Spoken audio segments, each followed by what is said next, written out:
ഡോക്ടറെ 2 ദിവസമായിട്ട് നെഞ്ച് ഭയങ്കര വേദന, ഭയങ്കര വെപ്രാളമുണ്ട്. ആണോ? എന്നാ ഞാനൊന്ന് നോക്കട്ടെ.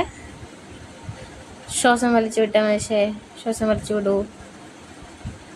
ശ്വാസം വലിച്ചു വിടൂ.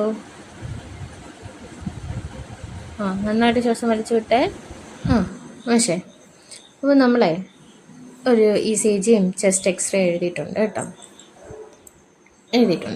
എക്സ്റേ എഴുതിയിട്ടുണ്ട്. പേടിക്കാനൊന്നുമില്ല കേട്ടോ. ഇത് സിസ്റ്ററിൻ്റെ കയ്യിൽ കൊടുത്താൽ മതി. ശരി ഡോക്ടർ, തുണ്ടെങ്കിൽ തരണേ. എക്സ്റേ എടുക്കുന്നതിന് മുമ്പ് ഈ ജാക്കറ്റ് ഒന്ന് ഇടണം കേട്ടോ. ഇതൊരു പ്രൊസീജിയറാണ്, അതങ്ങ് ഇട്ടിരുന്നാൽ മതി കേട്ടോ. വേറെ ഒന്നുമില്ല, ഇത്തിരി വെയിറ്റ് ഉണ്ടാവും, വേറെ ഒന്നുമില്ല, ഒന്ന് ഇട്ടാൽ മതി. പേടിക്കാനൊന്നുമില്ല കേട്ടോ, ഒന്ന് ഇട്ടിട്ടിരിക്കേ. എന്തിനാ സിസ്റ്റർ ഈ ജാക്കറ്റ് ഇടുന്നേ? എന്തെങ്കിലും കുഴപ്പമുണ്ടോ? ഇങ്ങനെ പേടിക്കണ്ട മഹേഷ്, എന്തിനാ പേടിക്കുന്നത്? X-ray exposure